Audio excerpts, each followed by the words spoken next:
जो चाहत है नित्य सुख, अरु मन को विश्राम, हित ध्रुव हित सो भजत रहो, पल पल श्यामा श्याम। यदि नित्य खुश रहना चाहते हो, आनंदित रहना चाहते हो और सदा सनातन आनंदित रहना चाहते हो, मन का विश्राम चाहते हो, शांति चाहते हो, तो एक एक पल संभाल संभाल कर श्यामा श्याम श्यामा श्याम, राधा वल्लभ श्री हरिवंश, राधा वल्लभ श्री हरिवंश। हर समय भगवत स्मरण परायण रहे। ये कहना सरल बात है कि हर समय भगवत स्मरण परायण रहे, पर है बहुत कठिन बात। आप लोग देख लीजिए, खुद देख लीजिए कि आप कितने मिनट सच्चिदानंद भगवान का चिंतन करते हैं। इसलिए नारायण स्वामी ने कहा, नारायण अति कठिन है, हरि मिलन की बाट, या में पग पीछे धरे, प्रथम शीश दे काट। मर के चलनो है जोगी, मर के चलनो है, मरो ऐसे मरो जैसे गोरख मरी दीठो। गोरखनाथ जी कहते हैं, मरना है, जिंदा मर जाओ, अर्थात अहंकार रहित हो जाओ, ऐसे मरो जैसे गोरखनाथ मरा। वो कह रहे हैं भगवान के मार्ग की बातें करना बहुत सरल है, वास्तविक बात है भगवान के मार्ग में चलना बड़ा कठिन है। हम लोग अपने जीवन भर यही देखते रहे, जैसे जरा सा चूक हो जाए तो फिसल कर न जाने कहां पहुंच जाए, ऐसे ही जरा सा चूक हो जाए तो माया मार के गिरा दे। बहुत बार साधक नाम की महिमा सुनता है और नाम जपना चाहता है, पर विषय भोगों की प्रीति उसे नाम नहीं जपने देती। जैसे आपने महिमा सुना तो आपको लगा हम भी भजन करें, 2-4 दिन भजन हुआ, फिर विषय की जो प्रीति है वो ऐसी मलिनता पैदा कर देती है कि नाम जप में रुचि नहीं होती, नाम जप में प्रीति नहीं हो पाती। इसीलिए विषय त्याग नाम जप के लिए अत्यंत आवश्यक है। विषय वो जो भगवान से विमुख करता है, जो भगवान के सन्मुख विषय करता है, उसका त्याग नहीं। धर्मयुक्त विषय का भोग भगवान की भक्ति बढ़ाता है और अधर्मयुक्त विषयों का सेवन भगवान की भक्ति में बाधा बनता है। सभी बुरे विचार एवं दुर्गुण 3 प्रकार से आते हैं। एक तो पूर्व जन्म के संस्कार से, हमारा पूर्व जन्म यदि गंदा रहा है तो इस जन्म में ना चाहते हुए भी गंदे विचार आएंगे। दूसरा भोजन से, यदि हमारा भोजन सही नहीं है तो हमारे विचार दूषित हो जाएंगे। तीसरा कुसंग से, यदि हमारा साथ ठीक नहीं है तो हमारे विचार दूषित हो जाएंगे। नाम जापक को 3 वासनाओं को नष्ट करना पड़ता है। एक भोजन से प्रकट हुई वासना, एक पूर्व जन्म से प्रकट हुई वासना और एक कुसंग से प्रकट हुई वासना। भोजन वाली 1-2 दिन में संभल जाएगी अपने आप। कुसंग वाली को बहुत सावधानी से संभालना है, क्योंकि अगर कुसंग लंबा खिंच गया तो हमारा जीवन बर्बाद हो जाएगा। पूर्व जन्म की वासना से लड़ना पड़ता है। 20 वर्ष वो सूक्ष्म हो जाती है लेकिन नष्ट नहीं होती। और जहां तीनों वासनाएं नष्ट हुई उसी समय आपको नाम अमृत जैसा मीठा लगेगा। 1 मिनट भी छोड़ना अच्छा नहीं लगेगा। इसलिए हम भोजन पर, संग पर और अंदर विचार पर दृष्टि रखें। हमारा भोजन शुद्ध हो, हमारा विचार शुद्ध हो, हमारा संग शुद्ध हो। प्रायः सबके अंदर धन की लालसा अधिक रहती है। 3 बातें तो बाधा हैं ही, और ये 3 बातें और डबल बाधा है। स्त्री है तो पुरुष भोग की, पुरुष है तो स्त्री भोग की। धन कमाने की, धन इकट्ठा, धन बढ़ाने की, नाम हो जाए, ये बात। अब नाम जापक को इन 3 बातों पर विजय प्राप्त करनी होगी। पहले 3 वो और 3 ये। यदि गृहस्थ है तो संयम पूर्वक, धर्म पूर्वक अपनी पत्नी का सहवास करे, और भजन करे तो कोई बाधा नहीं। विरक्त है तो भगवान का आश्रय लेकर सहने की कोशिश करे।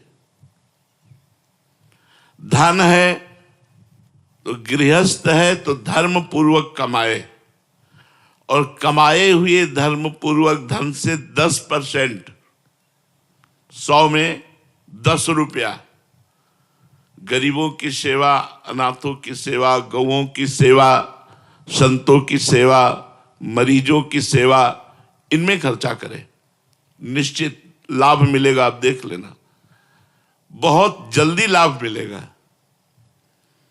यदि आपने परोपकार ठान लिया है कि आज का हम भोजन भूखे रह करके व्रत करेंगे और दूसरे को पवा देंगे, तो एक दिन आपके यहां भंडारा चलने लगेगा। लिख लो हमारी बात। अगर धनी बनना है तो हम तुम्हें सच्चा उपाय बता रहे, परोपकार करना शुरू कर दो। 5 रुपए से शुरू कर दो परोपकार करना। हमारे वृंदावन में सेवा कुंज के इस साइड में एक आश्रम है जिसका नाम नथियाबाई। नथियाबाई तो जब आई यहाँ तो उन्होंने सोचा मेरे से क्या भजन होगा, संत सेवा बन जाए, यही मेरे भाग्य की बात है। अब संत सेवा के लिए धन चाहिए, तो क्या करती, यमुना किनारे उपले बिनती, जो जानवर गोबर कर देते हैं, सूख जाता है, उसे उपला कहते हैं, और ब्रजवासियों से आटा मांग लाती और रोटी बनाती, फिर संत को बुलाती, पाती। अब वो नाम जपते हुए ऐसी रोटी बनाती कि जो संत पाता वो बड़ाई करता।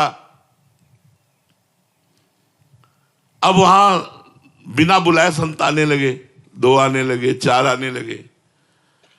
उन्होंने किसी को मना नहीं किया, कभी भी आ जाए, रात के आ जाए तो रोटी बना के देने लगी।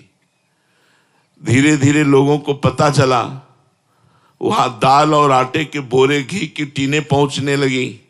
धीरे धीरे आश्रम बन गया। एक दिन वो 10 वर्ष सेवा करते व्यतीत हो गए।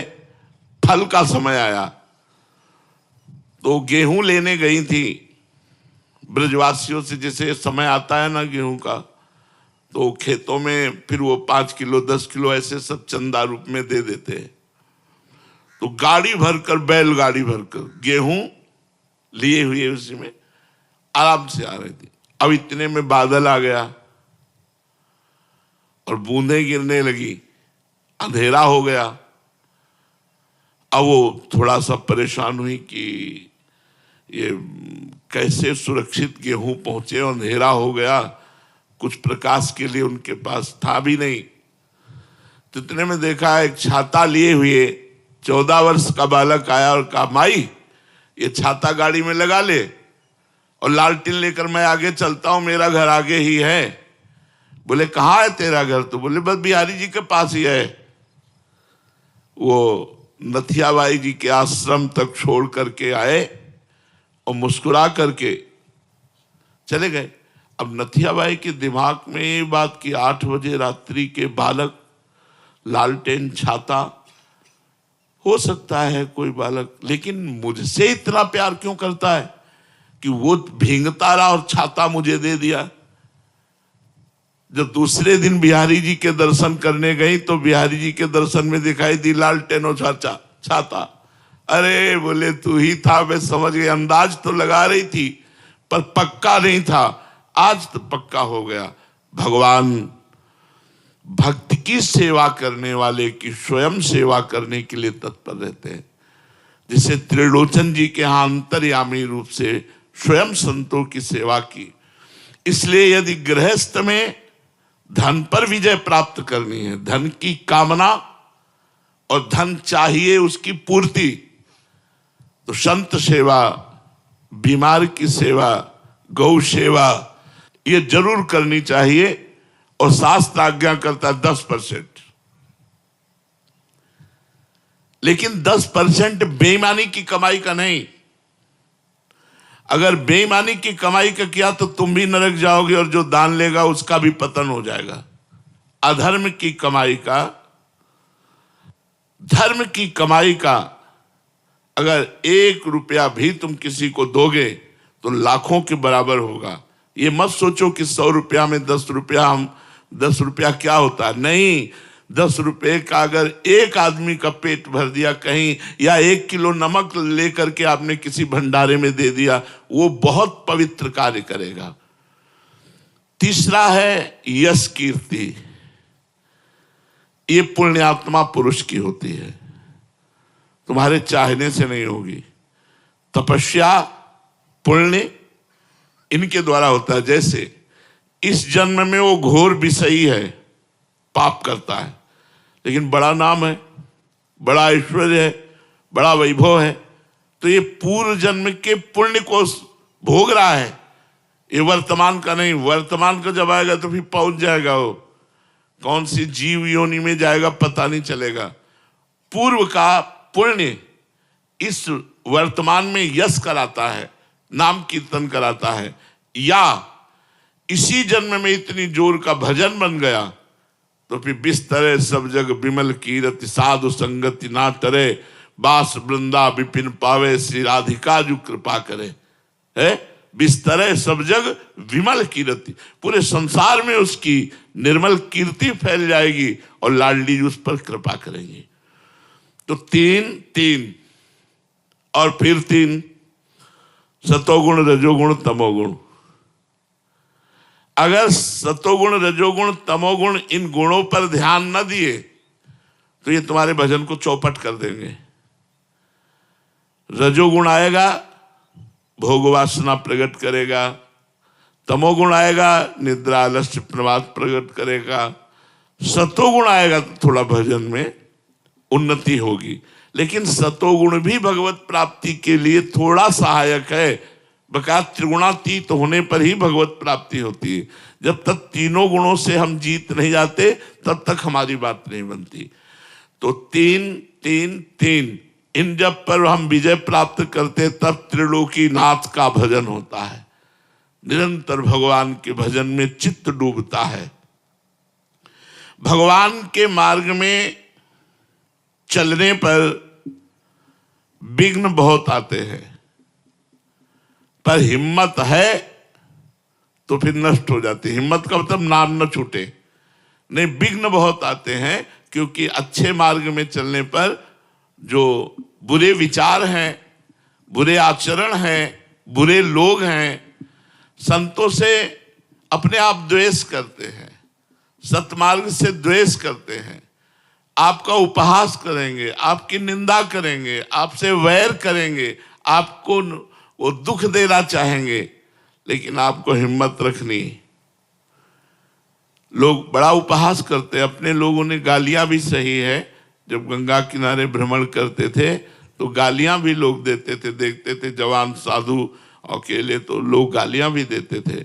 कभी कभी भोजन नहीं, सर्दी का भीषण वेग है और लोग गालियां दे रहे, तो एकांत में भगवान से प्रार्थना करते थे। हमने तो सुना था बड़ा आनंद का मार्ग है, और यहाँ तो गालियां मिल रही, भोजन नहीं मिल रहा, सर्दी से कष्ट सह रहे, तब अंदर से आता होश में। ये बाहरी बात है, आंतरिक देख लेना आगे चल करके। संतों के वचन झूठे नहीं होते, बस उसी विश्वास पर जीवन यात्रा आगे बढ़ती रही। तो अगर हमारे मार्ग में कोई कठिनताएं आती हैं तो हमको हटना नहीं है, छोड़ना नहीं है, नाम जप नहीं छोड़ना। वो विघ्न ही सब नष्ट हो जाएंगे, आप पक्का विश्वास रखिएगा। अगर विघ्नों को देख करके भजन छोड़ दिया तब तो विघ्न आपको परास्त कर सके, नहीं तो हमारी वाणी जी में लिखा है, राधा वल्लभ भजत भज भली भली सब होए, जीते विनायक शुभ अशुभ, विघ्न करे नहीं कोई, विघ्न करे नहीं कोई, डरे कलिकाल कष्ट भय, हरे सकल संताप हरस हरि नाम जपत जय। उसकी विजय होती है। इसलिए विचार पूर्वक भगवत मार्ग में